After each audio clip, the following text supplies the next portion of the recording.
So in the meanwhile, let me talk about what humor is and why humor is important. So if you see in my speech or in my workshop, the first title I've given is Winning an Audience with Humor. And why would I want to have this title? How could we win an audience with humor without anything else? So I would request one thing. So anybody who'd like to answer, or if you'd like to give a response to the questions that I'm asking, you're free to unmute yourself and respond because we are a very small group, or you can also put it on the chat.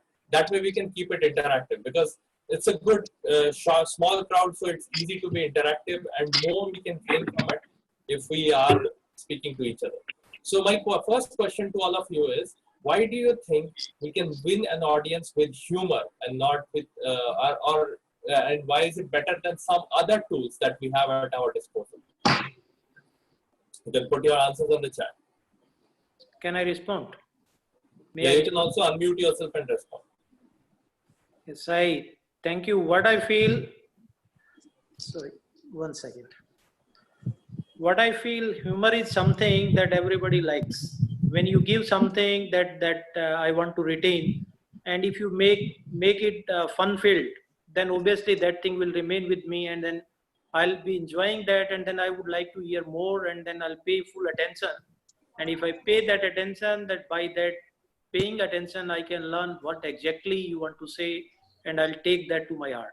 Totally agree. Yes, you're right. So if we appeal to people's emotions and if we are able to get them what they like doing, that is where our advantage is. We can connect with them emotionally.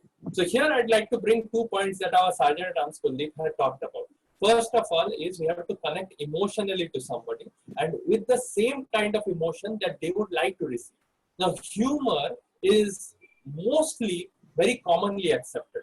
Now, other type of emotions may not be positively accepted by other people. Other type of emotions could be sorrow, could be anger. So if you challenge somebody and make them angry, not everybody will appreciate it. Some people like it. You make them scared.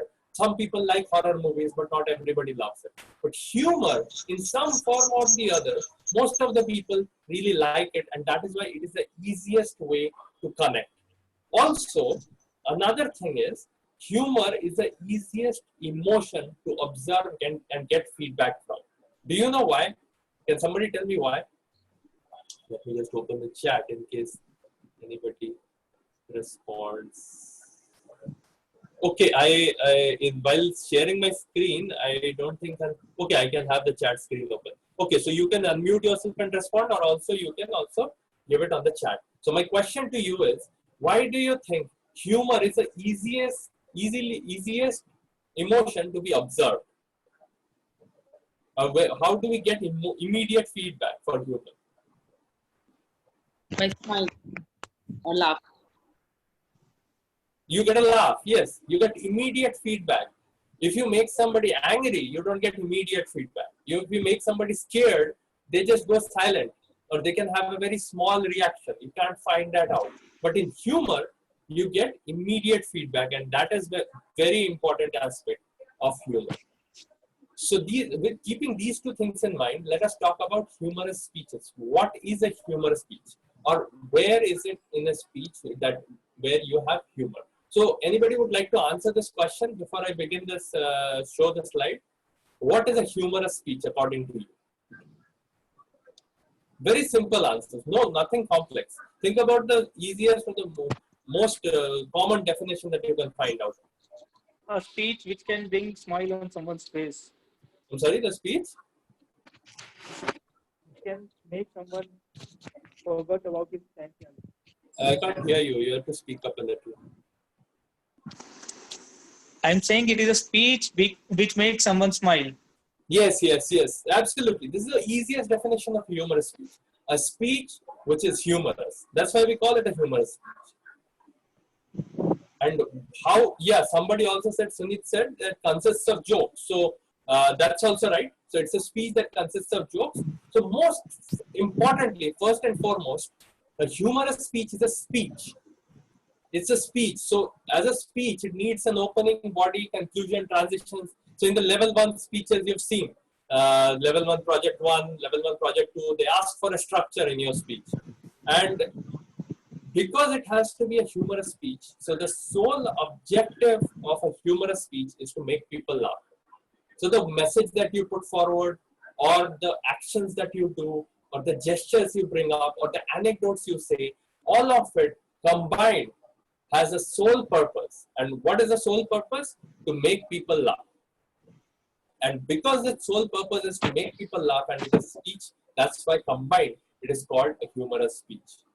And that is why it is different from a stand-up comedy. But Now, do you understand why is it? Okay, somebody also said, Thirujan said, makes friendly atmosphere so easy to convey the message, right? So that's what the connection is about. And one question is, I said it is not stand-up comedy and it's different from stand-up comedy, but can somebody very quickly tell me why is it different from stand-up comedy based on the information we have said till now, put till now? stand-up comedy basically you make a punchline, though there may not be any message, it may not be a speech, Yes. but only you say punchline and by that it generates humor. Most definitely, yes, that is true. And that is where the segregation of Toastmasters speeches and stand-up comedy comes. So stand-up comedy is about jokes, it's about making people laugh, so it's more freestyle. It does not have the constraint of having a speech or a message and a consistency throughout. That is why stand-up comedy is easier to do, but also it has higher expectations. So you have to make people laugh at every line. You can't have transitions that are not funny.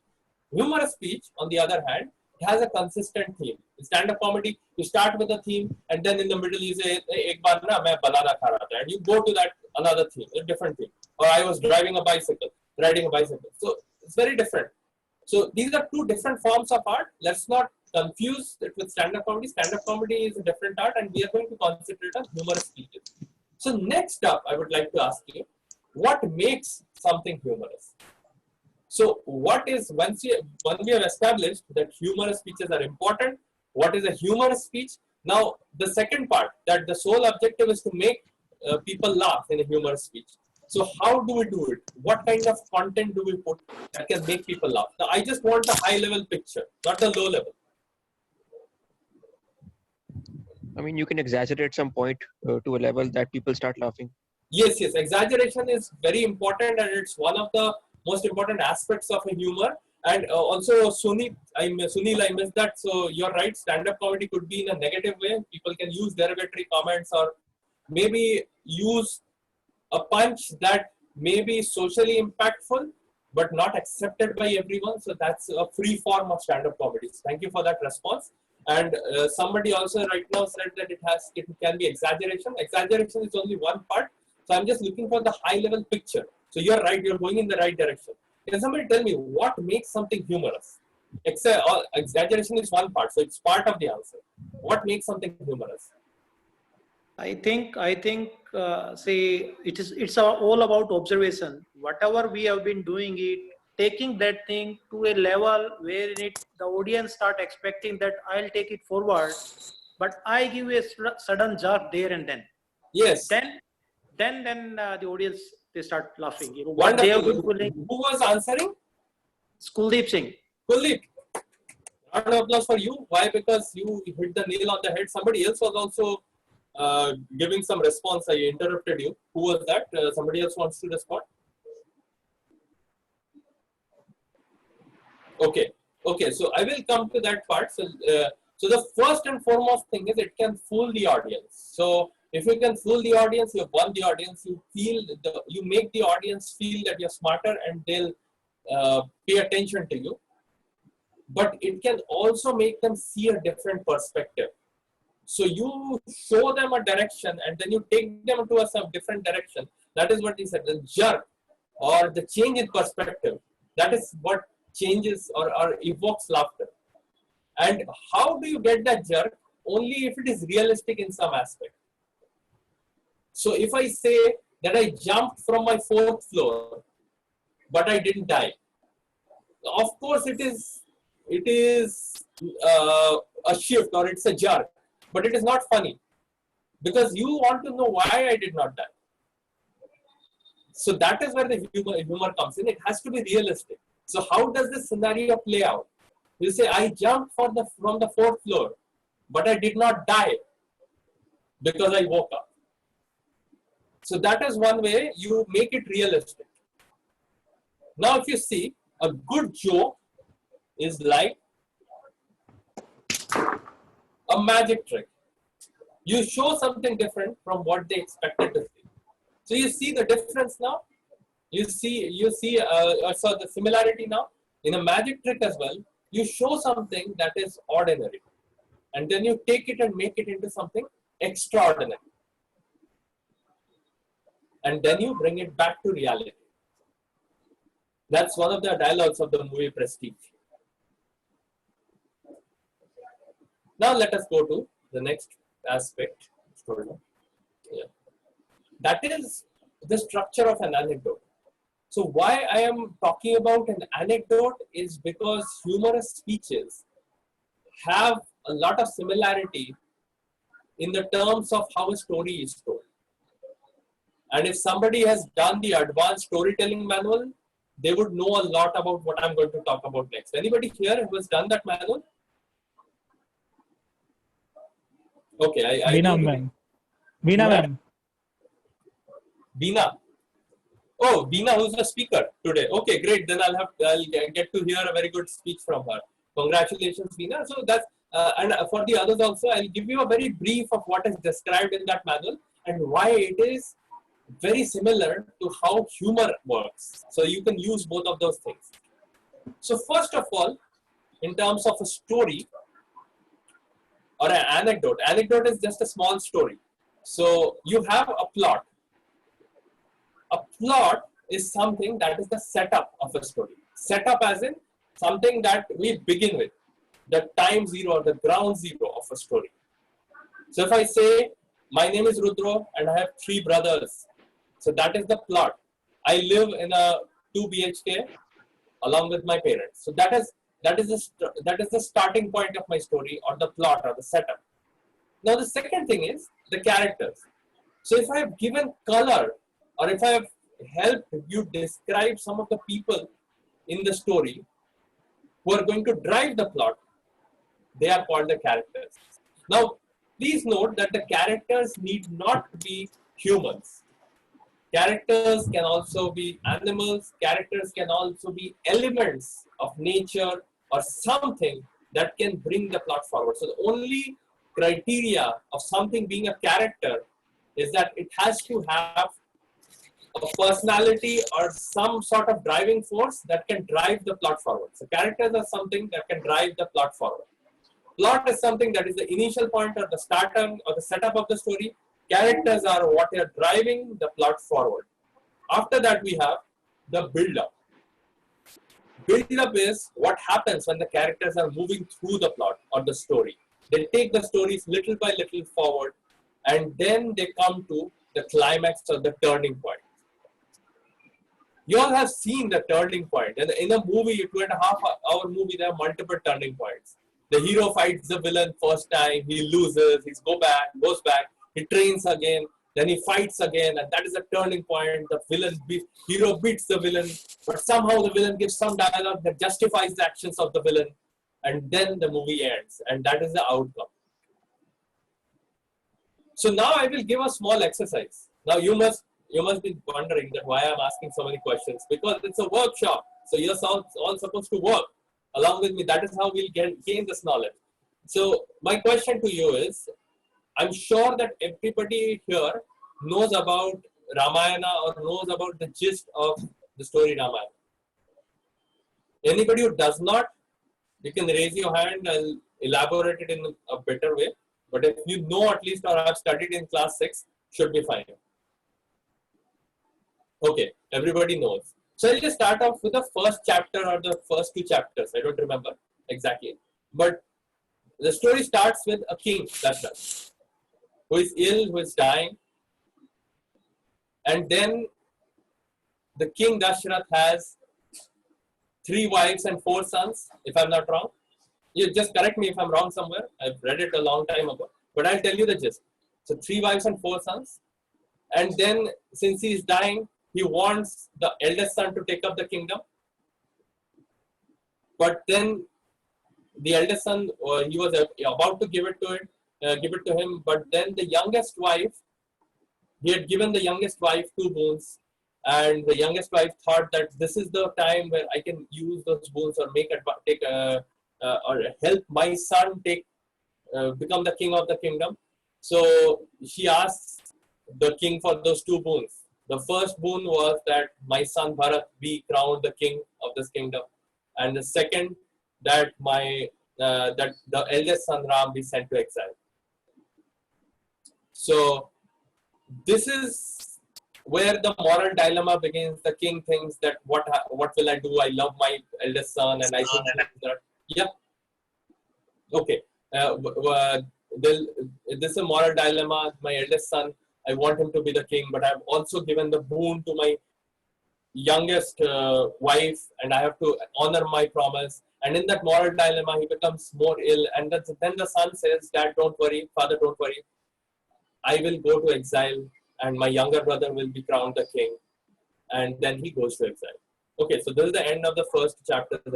So let me ask you now. So this is a story that everyone has heard since childhood. So can somebody tell me what was the plot of the story? Okay, Kaikeyi was the second wife. I'm so sorry about that. Thank you, Samiksha. Oh, Samiksha, you are here. Good to see you. Yeah, I know Samiksha. She was working with me when I was a district officer. Okay, next. Yeah, so somebody tell me, please, what is the plot of this? Plot was like, there was a king having 3 wives and 4 sons. Yeah, king, 3 wives, 4 sons, and the startup was also initial setup was the king was ill or some way. He had to pass on this kingdom to somebody. So that was the plot. And who are the characters? These 3 sons and the wives, they are the characters. The youngest and Okay, that's a good viewpoint, but that is not the correct answer according to me. So if you remember, I talked about the characters are the people who drive the plot forward. Anybody else I describe as inconsequential. So who are the characters in this speech? Hello, The am I audible? Yes, Yes. Dina. Okay. Actually, there was one king, Dashrath. The wives were 3, Kaushalya, Kekai, and Sumitra. And the sons were Ram, Lakshman, Bharat, and Shatrughan. Yeah. So those are the people I mentioned. But in my story, the story that I just told, who are the people who are driving the plot forward? Can I try for the characters? Yes, please. So it was Lord Ram, Dashrath, Yes. Kekai, Yes. Sita, the wife who was there along. Yes, Sita comes later. So till the part Okay, sorry. Bharat was there in place of Sita. It was Bharat. Then. Yeah. So I thank you so much, and I think Sita comes later. But till the part I described, Dashrath first and foremost, because he was in a moral dilemma. A lot of things are happening because of him. Of course, Kekai, because she is the lady who started the process of building or taking the plot forward. And then there was Ram, who finally said that let me go to the exile. Now there can be some dialogues with Bharat in the actual real story, but the story that I described, there was no involvement of Bharat. So Bharat was just a subject of discussion. So I would say Bharat is not a character in my story. The story the way I described.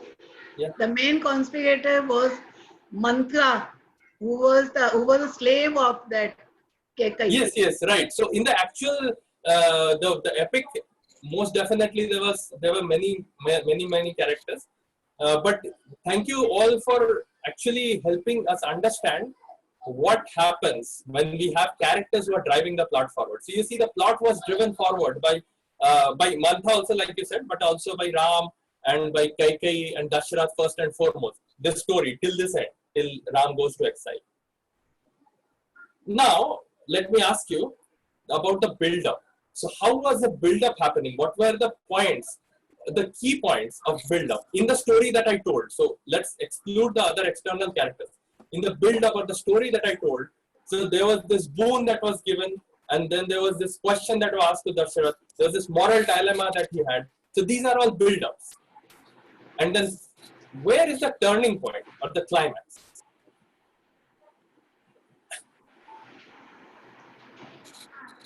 when Ram suggested that I will go to exile. Yes, yes. And how do you define the climax? My question is, how do you define the turning point? The story doesn't take the expected route, it takes an unexpected turn. Right, absolutely. The story does not take the expected route. It veers off in some other direction, and that changes the course of the story because of that turning point. And finally, we have the outcome. What happens after the turning point? So that can be a message, that can be a moral, lot of things. But now, since the Ramayana entire story did not end, so this is just a part. The outcome is that Ram went to exile. So now, you see, or can somebody tell me how the structure of a humorous anecdote is similar to the structure of a joke, or a structure of an anecdote is similar to the structure of a joke? Anybody wants to attempt that? Instead of a twist in the story, we have a sudden humorous twist, which becomes a punchline in a joke, I think. Yes, you're absolutely right, and that's what my view is. That in a story also, or in a humorous joke also, we have to have a turning point. So that can be as short as one line, or that can be as big as one paragraph, or maybe as an entire speech. But the turning point is where it is easiest to place the humor. That is the first place we should look for, where to place the humor. And then later on in the build-up and in the character development, there are many ways to build or put humor as well. So they come later. I'll also talk about those. Now, next is where to identify the places to put the humor. So what are the key areas where we can develop more humor? So first is the target. Which person or which place to put the humor, as in maybe it could be a person we are going to, maybe there's a school teacher that is part of our humorous speech, and we want to describe him in a way that makes his character funny. Or we want to talk about a situation that if I am going from maybe Delhi to Gurgaon,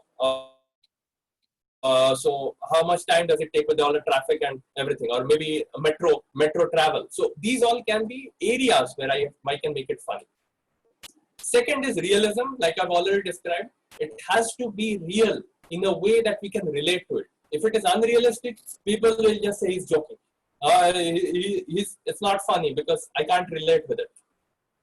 Finally, it's, sorry, not finally, but in the middle it comes surprise, where to place the joke, as in how to turn people's perspectives. I'll give more examples of it going forward, but just keep in mind these are the things you have to look for. And ultimately, exaggeration, or there can be other elements as well. Exaggeration is just a placeholder, but how to construct the joke. When you know what to create the joke on, how to make that joke. And ultimately, after you've created the joke, how to deliver it. What kind of emotion you want to. Emotion plays a big part, especially in the humorous form of sarcasm, because without emotion, sarcasm doesn't work. It has to be deadpan. It has to be very contrary to the kind of expression you have in the other parts of your speech. So now let me give you some examples of a speech when you have a place where you want to fill with humor. These are some elements that I feel can be a tool for you. This is not an exhaustive list. Stand-up comics are coming up with more and more types of generating humor every day. So this is just what do I say? It's just a guideline or a starting point. So exaggeration is the most commonly used or the easiest way to create jokes. Anybody who would want to give an example of an exaggeration in a joke?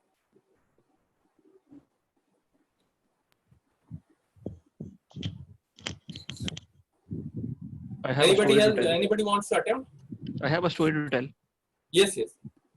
So it was my first time that I was going to deliver a speech in the Toastmasters club. It was my icebreaker. And I was full of confidence when I went on the stage. I was full of confidence. I stood on the stage and I started to fumble. And I fumbled. And I fumbled. On that day, the AHA counter won the award for the best role player. Because of me. Only because of me, she won the award. I kept on fumbling on that day. Somebody came and asked me, how many times did you actually fumble? And I said that the AHA counter is watching the video right now, which means she's still counting. Very good, Jaskaran. I think it was Jaskaran who answered. Yes. Okay, well done, Jaskaran. I think the one where you talked about the our counter winning the best role player, it was a very ingenious touch, because first and foremost it was relatable. Every one of us can understand what an R counter means because we are all Toastmasters. And secondly, we all know what being nervous and an icebreaker means. And ultimately, how this thing also happens, that our counter gives a very good report. So, kudos to you on that, and also the exaggeration. So, I think this is a very good example of exaggeration. Exaggeration can also be done in taking elements from some other places. So, one of my speeches, I had this exaggeration of being part of a college that was a co-ed college, but it was more or less a men's college, because there were very few ladies studying in my batch. So I used that exaggeration that the sex ratio in my college was worse than a men's washroom. So a lot of people could relate to it, and it was very why it worked in my opinion was that it used two different aspects of being part of a college, and it was both relatable. So that is one. Out of context also works. So there are a lot of dad jokes that go around. Somebody says, "Dad, I'm hungry," and dad says, "Hi, hungry, I am dad." So though the person is wanting to say that I'm hungry, that's an emotion or a feeling that I'm having, the person interprets it as a name. So it's the same as that.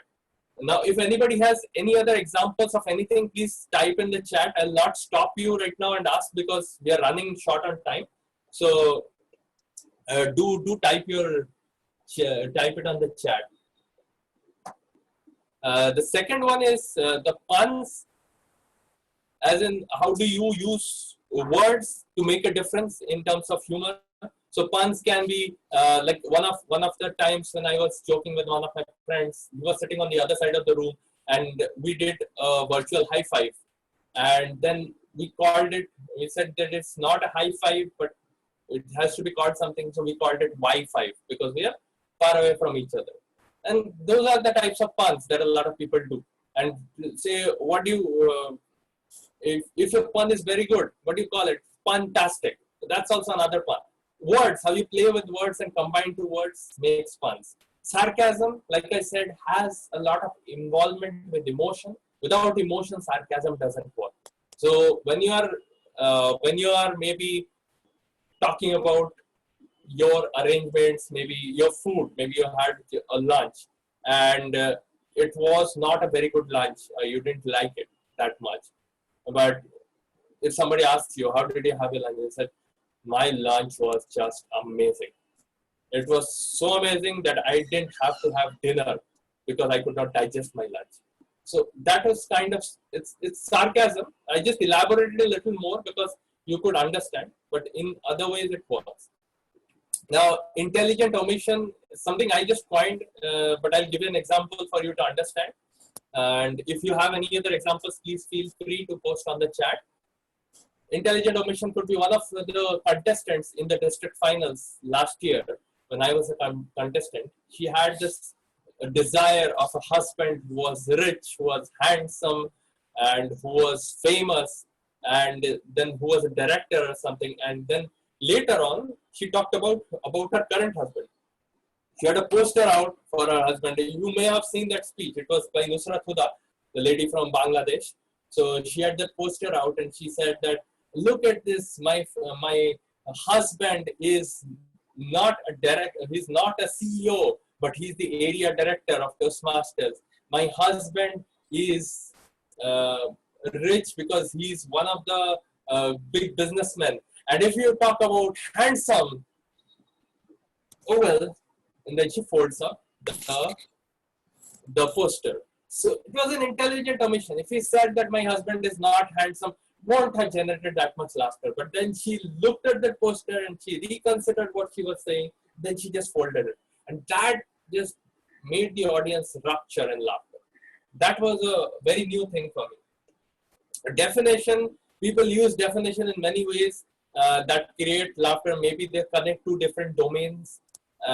Most importantly, if you have something that relates to people's lives at that point, that makes a lot of difference in terms of definition. So there was this serial called Khichdi. If you've seen that, there was a couple, Praful and Hansa, and Hansa was not very competent in English, so she'd always ask Praful, what does this mean and what does that mean? And Praful would always give very weird definitions to those words. One day she asked Praful, what is unfair? And she asked, hey Hansa, you went to that fair, Mela mein gayi thi na, and you had the Gudde ka bal. So that is unfair. You go to one fair, you become one unfair. So that is how the translation went. Understatement is somewhat similar to sarcasm, where you have something that is very big, but you try to underplay it, and that is sometimes funny. And it's a good news, bad news thing where both are bad news, but one you underplay. You ask somebody that, doctor, how ill am I? And the doctor says, I have good news and bad news. So what do you want to hear first? And the lady says that, okay, give me the good news first. And the doctor says, okay, so they have named a disease after you. That is underplay, because of course the disease is so bad that they have named a disease after you. Now, implication, I don't remember the example. I'll post in chat after this workshop, because I gave this example a long time ago. But I'll talk about funny triads. So funny triads, or the comedy rule of three as they call it, is quite effective when you use it in the right place. You have two things that are very normal, and the third thing that is very awkward or the weird. So it really drops people's perspectives. Okay, thank you so much for the timing. So next, people's perspectives, they try and change that perspective in a way that people laugh. So I had a part in my speech where I said that after college I found a great career. Now my career was lucrative, my career was creative, my career was imaginary, but I had a career. So lucrative and creative were regular words, but imaginary changed the meaning of the entire sentence, and that can be used in a lot of places. Now let us take a very small example before we go to more examples. So this line was delivered by a very famous stand-up comedian called Russell Peters, but in a very different way. So I stripped out all the jokes from his speech, and I stripped out all the dialogue and comedy and delivery, and I just left this. So I want help from all of you to use all the techniques that we just discussed and whatever story elements we talked about to make this funny. So this is a small incident or an anecdote. Where do you think is the turning point or the climax of the story?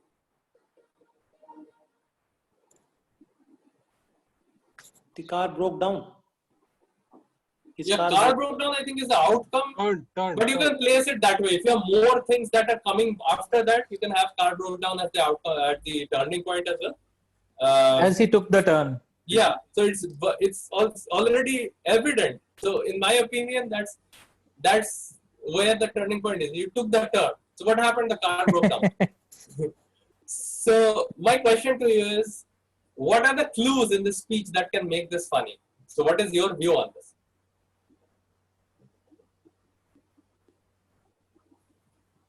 What are the things that can be funny? What are the characters that can be funny? I think that Indian accent can be funny, so we can actually play it out in a very funny way. You're absolutely right. That can be one option. And anybody else? Father from India.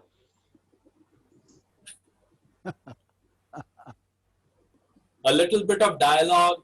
Car, maybe. And when I do this, you will see how ingenious Russell Peters was. And you're right in some way. So somebody just said, I think it was Astha who said that the Indian accent. Indian accent. So Indian accent used with the turning point, how he made it. funny. So I'll tell you how he did it. It was very long ago. So if you want to know the exact way he did it, you can look up. I don't remember. It was Russell Peters in Canada. We can talk. You can see all the videos if you have. So he talked about. Now my father is from India, so he has a strange way of saying things, and he has a strange view of the world. So one day he said, "Russell, come here. I want to tell you about the strangest thing that happened today." So I was in the car and I was driving, and while I was driving, I was making the turn. I said, "Dad, how do you make a turn? You take a turn." No, don't argue. I am the father or you're the father. So I was driving the car and I was making the turn. And when I was making the turn, I turned the indicator and the indicator went ta ta ta ta ta ta ta ta ta. Why does your indicator have an accent? Stop arguing with your father. Listen to me first. So when the indicator went ta ta ta ta ta ta, and when I was making the turn, the car went gada gada gada gada ta. So this is ingenious in the way. Can you now identify what are the things that he did, and help us understand how he made it humorous? The description about the movement of the things, like the indicator, the voice made by the car when it hit. He put life into things, and also he put accent into the indicator. And not just the father had an accent, but the car, he also put an accent in the car. So that is something that we can learn from. Like, where do you put where do you put the humor point or the funny part of a speech? It could be in the turning point, it could be in the characters, it could be in the development. Now, at this point, I would, now since we are very fortunate to have one of our very famous Toastmasters or very experienced Toastmasters, Toastmaster Veena, who's delivering a speech, so I would request all of you to listen to her speech very carefully. And after her speech is done, we will do again a short discussion on how things can be analyzed or what were the good things in her speech. So now I will request Toastmaster Veena Bansal to give her speech, Meet the Doctor, so that we can all learn from her speech going forward. So over to you, Toastmaster Veena.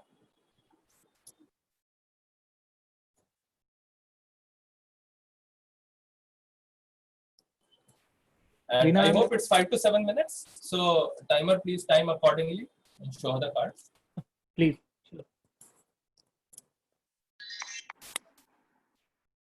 Am I audible? Yes, ma'am. Please go ahead. Okay. Good evening to all of you. Good evening, ma'am.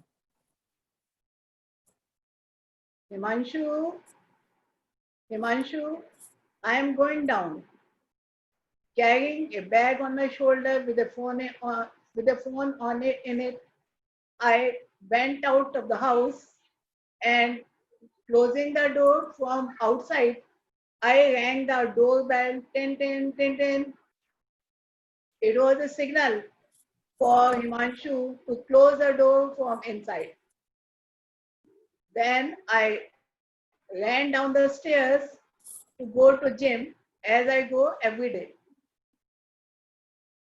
And now, usually I go to the gym. It's in a society itself. I usually go by the cemented floor, which is a long way to reach the gym. But that day, I thought of taking a shortcut, and I went through the park, which was having a grassy land. And like a Winnie the bear, I was very happy at that time, and I was singing, मैं चली पीछे पीछे जहाँ. I am going and the world is following me. Singing it, I was having my head straight and I didn't see anything down. And I fell down flat on the land, on the grassy land, because one of the one of my feet had entangled in a small pit, and I fell down flat on the ground. I immediately looked around. If anybody was looking at me, fallen down, thank God none was there. But now the problem was how to get up. At that time, I was quite fat and I was 93 kg at that time, and I couldn't get up on my own. Now I had to look for someone. What I was missing, that I didn't want that anybody should see it. Now I was waiting for someone who could help me out. Luckily, I saw a young man in his 20s. He was passing by. He is Amit. I signaled him, please come, please come. He couldn't imagine. He couldn't trust me that I am calling him, because he usually cleans our car. When I signaled him again, please come, please come. Then he rushed to me along with his friend. Then he offered me to pick me up. He said, I was thinking, why are you taking exercise on the ground itself? I said, oh, no, I am not taking exercise. I have fallen down. Then he said, what should I do? Should I help you? I said, okay, yes, help me. Then I was confused which way to get up. I have to turn around to get up. I said, wait a minute, let me try myself. I turned around, and then that man helped me to get up and helped me to sit on the bench. Then he said, ma'am, are you all right? Or should I help you? I said, no. I sat for some time. Then I thought, why to waste my time? Why not to go to the gym and do the exercise? Then I immediately got up and went to the gym nearby. Then, uh, uh, then I rushed to the gym and did exercise successfully. At that time, I didn't feel any pain in my leg or foot, anything. I was just normal, and I was happy that the day was not wasted. Then I thought, after taking the exercise, I usually go for a walk also, take a round of the society. But that day I thought, let it go. It's better if I go home. When I reached home, I wanted to tell someone that I had fallen down, but I was scared that people will laugh at me. My family member may laugh at me. So what to do? I immediately rushed to my bedroom and sat there. After some time, my son came. He said, "Mom, do you want to take tea?" I said, "No, Megan, listen. I had fallen down just now." He said, "How?" Then I told him. He said, "Do you want to take anything?" I said, "Nothing." Then I went to sleep. And after some hours, when I got up, I saw both my feet had swollen up badly. And I told my son, it's aching badly. He said, so let's go to the doctor. Then immediately Googled, and I found one Raman physiotherapy in Sector 6. When we went there, he checked my weight, he took my BP, and he asked many questions, which were not altogether any, which had nothing to do with my falling down and paining of the feet. But still I had to tell, and he gave me very good medicine. And he also instructed me, please buy a stick. At this age, you must carry a stick. It's necessary who are above the age of 60 years. I said, why should I? He said, okay, you should use it. I am advising you again and again. Actually, he was having a store of sticks and he wanted to sell the sticks. But I said, okay. Then after giving the medicine, he instructed me to come tomorrow and meet the doctor. I was surprised. I have met the doctor there. Who else is the doctor talking about? I was surprised also, but confused. Anyway, He was such a nice doctor that his medicine cured me from my footache and a swelling problem also. Still, I went to the clinic, and there I found a lady doctor waiting for me. She was a dietitian. She checked my weight and she gave me and she set a diet for me. She said, your weight is too much and it can be reduced. I want to say, at that time, my weight was 93. She said it should be 65. I said, okay. Then I said, it's impossible. She said, I'll do it. I said, if you are saying, okay, let me believe you. But I challenge, it's impossible. But she succeeded in doing so.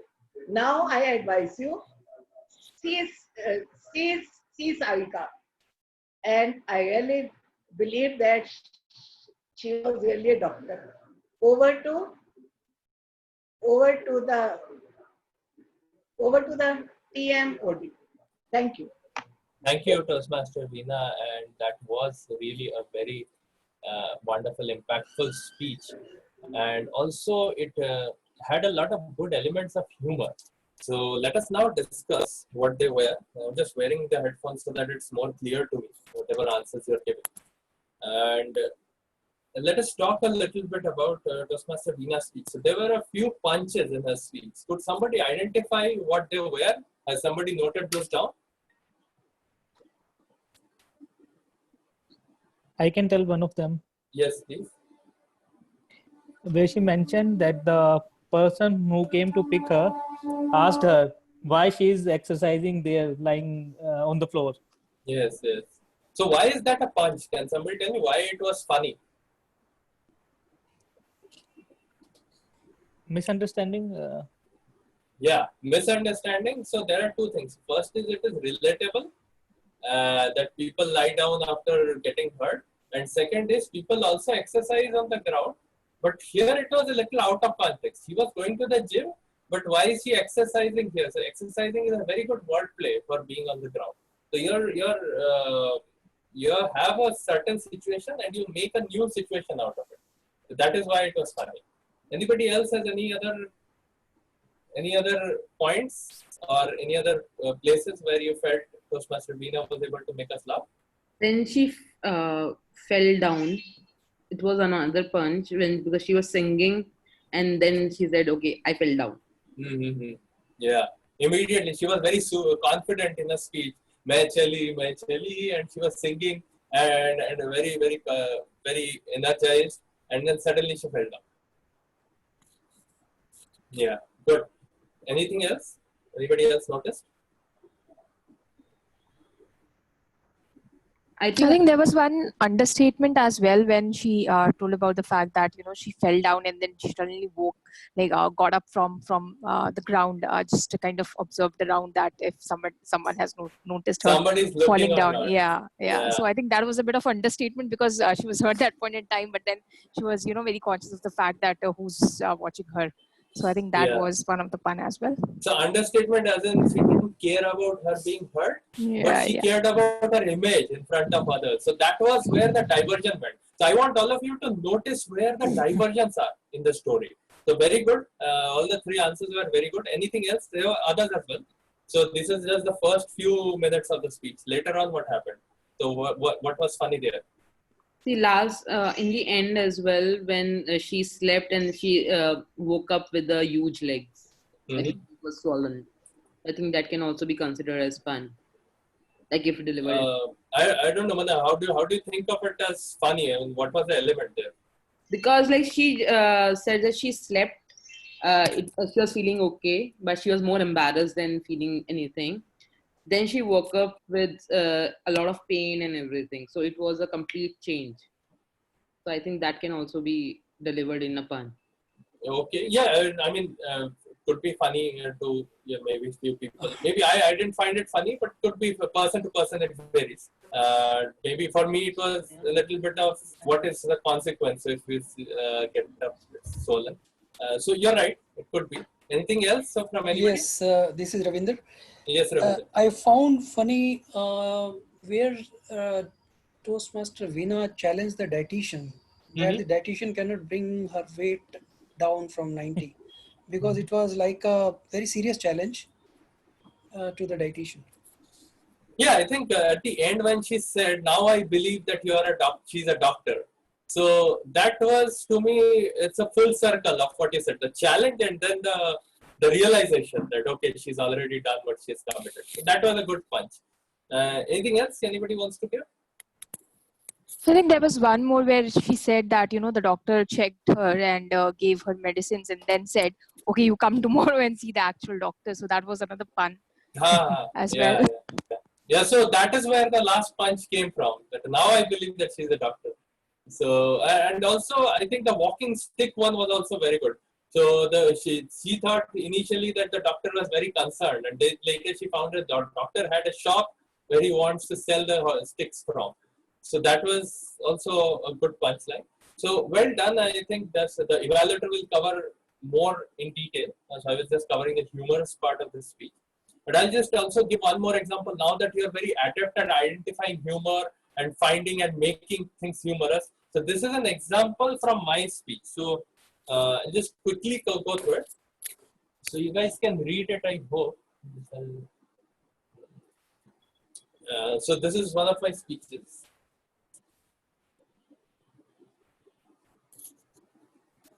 Just read through it once.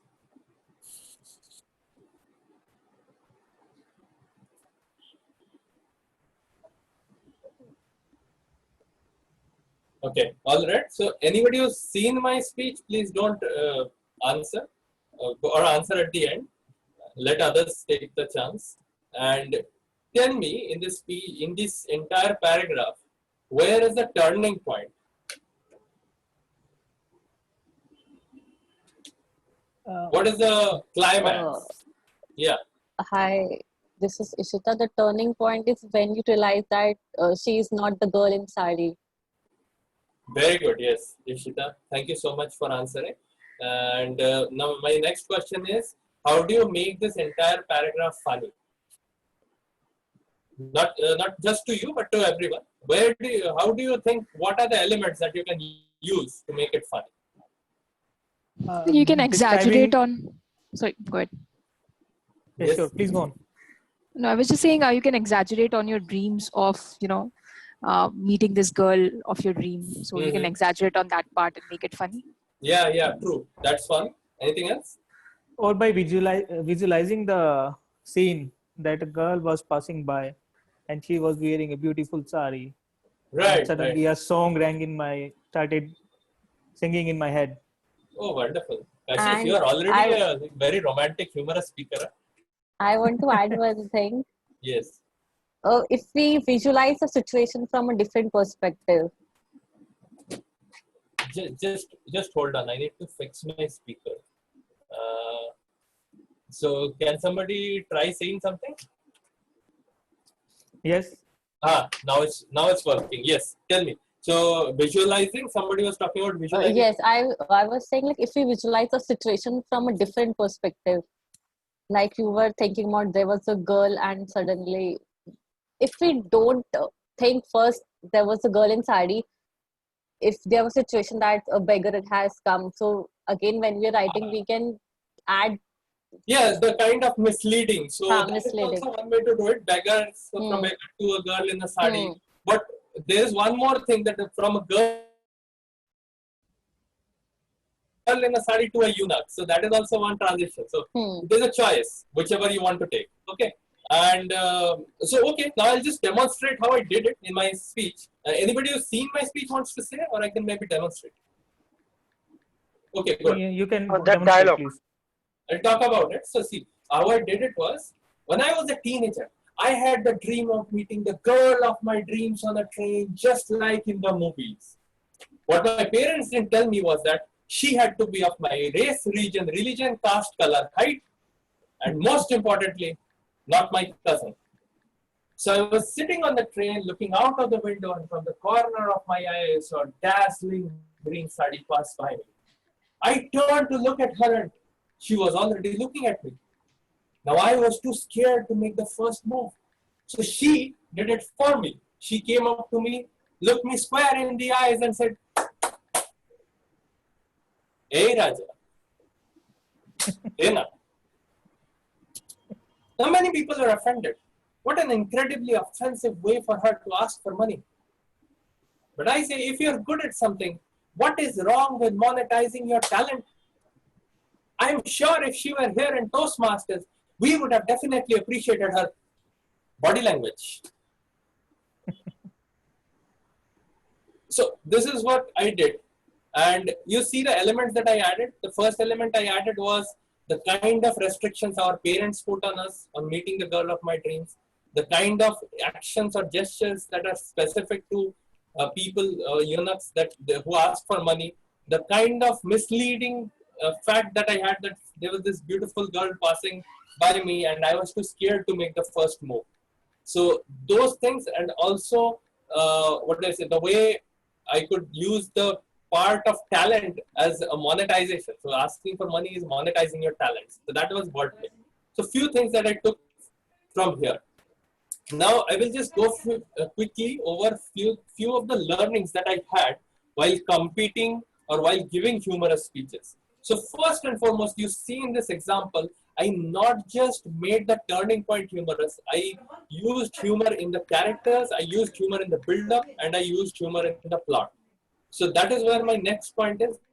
You have a real estate of humor. So your objective is to make the 7 minutes or 5 minutes or 6 minutes that you have the most humorous. So that is your real estate. So you introduce your speech with jokes. You start off with building the plot with jokes. And then you do the build-up with humor. You give the outcome with humor. And there is a killer move or something that really works very well if you can do it is, you give additions. When people think the incident is over or the humor is over, you add one more punchline. You add one more punchline, like I did. So when people were laughing when I was clapping, after that I talked about monetizing my talent. After that I talked about body language, and people were just on their floors. So this is what my tip is. After you've mastered some of the content, this is how you can build a very great speech. And ultimately, as a humorous speaker, how do you find your style? The humor also requires a lot of confidence. So you need to try out your jokes in front of your friends because you're most comfortable with them. And then once you understand what kind of jokes are your strengths, then you expand on them. Expand on the skills or the repertoire that you have, and use that repertoire to build more jokes and write more and give more speeches. And then you can give more speeches in more multiple clubs, so that you are more confident. So that is the major theme. When you're a humorous speaker, you see stand-up comics who are very famous stand-up comics. They're very comfortable on stage. Zakir comes and everybody is shouting and clapping and he says, "Bhai aaya, bata ke jayega." You've seen that, right? And he's so inclusive of everyone. That kind of connection, the bond is only formed when you're not scared on stage. That fear you have to get out. Take it out from yourself. So this is what I'm going to cover. Now there is a lot of good material on humor. One of the very good materials is by DTM Pramod that is very specific to competing. And these are the questions that are covered in his speech. Now I'll share the slideshow with the club EC so that you can circulate. And in the appendix, there's also a lot of responses to these questions. So these questions are there in the workshop. See the workshop, try to answer them. And if you're not able to, the answers are there in the appendix. So for now, I will conclude, but if you have any questions, let me just see if we have time for the questions. Okay, we are at 55 minutes. So we have 5 minutes of questions. If anybody has any, please do feel free to ask in the chat or you can unmute yourself and ask. Any questions are welcome, except personal. So how do you identify your style of humor? I mean, it's difficult to... The question is, how do I identify your style of humor? How do you identify, I mean, how does one identify his style of humor? Because there are a lot of styles and we laugh at a lot of things. So specifically, what do you choose? How do you choose it? So there are few things that you could be good at. So are you good at impersonating other people?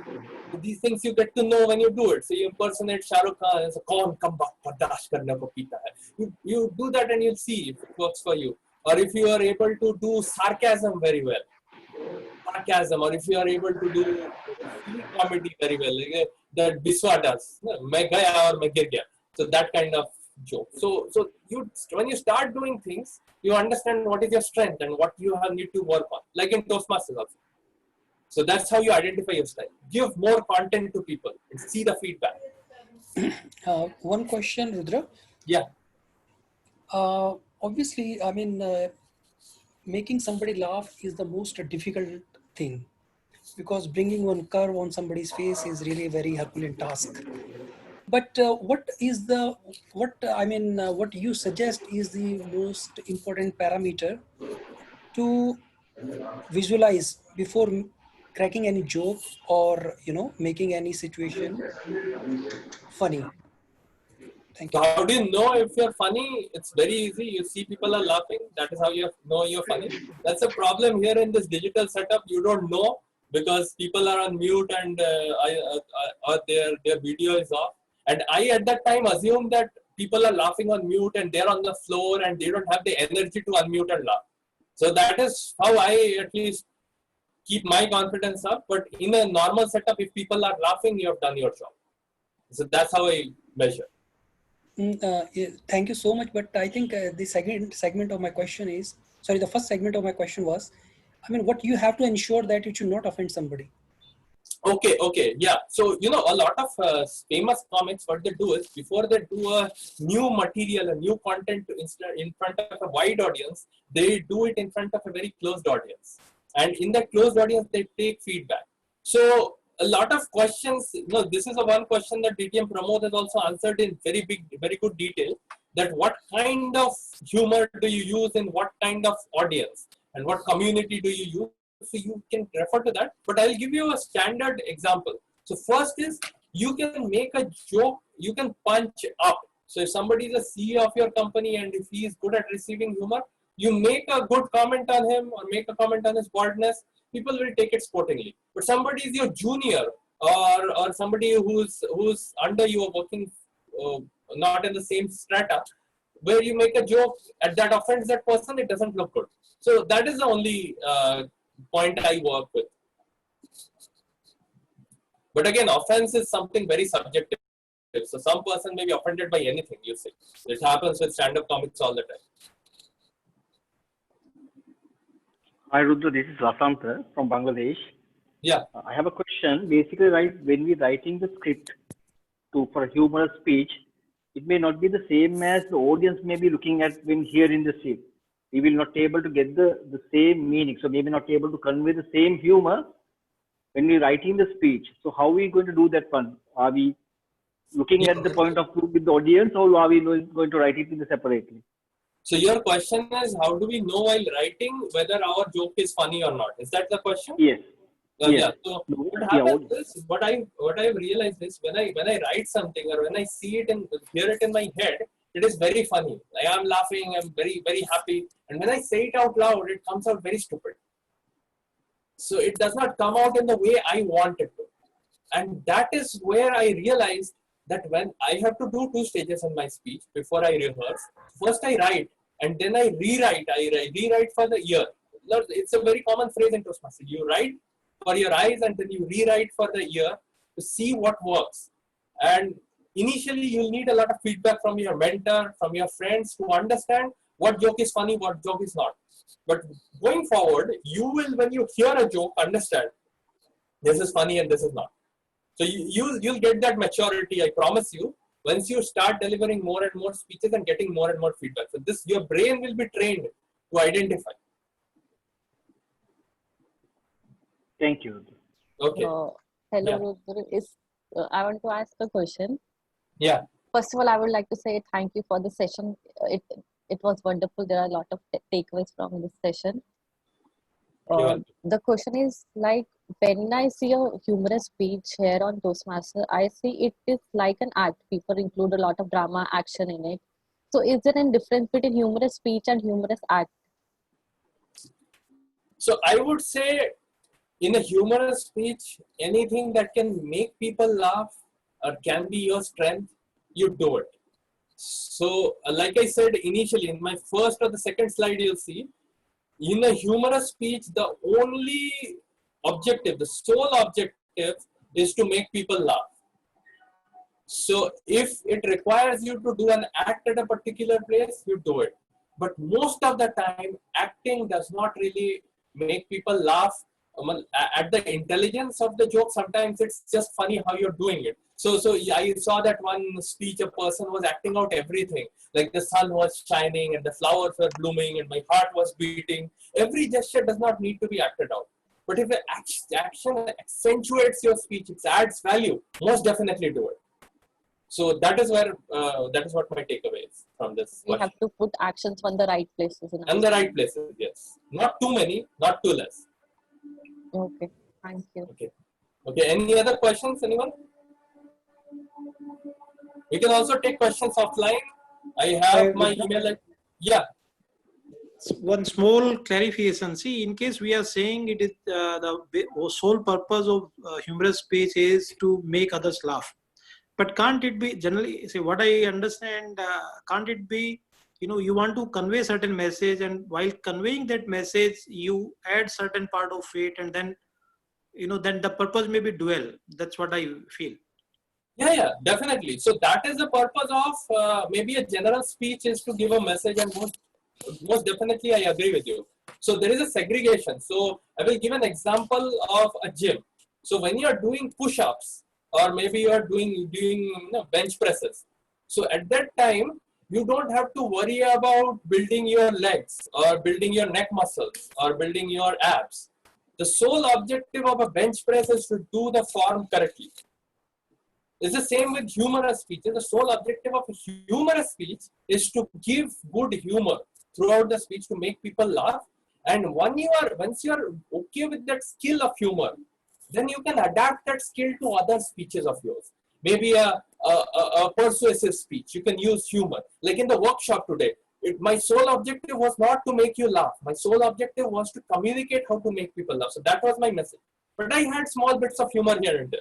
So the idea is first is exercising your skill, building better muscles. And then secondly, it is to adapt that to your new speech. So you have to separate those two things, whatever you want to work on. Yeah, thank you. Okay. So now I think I'm out of time. So I will wrap up now. And if you have any questions, below is my email address and my phone number. You reach out to me for any questions you want. And I'll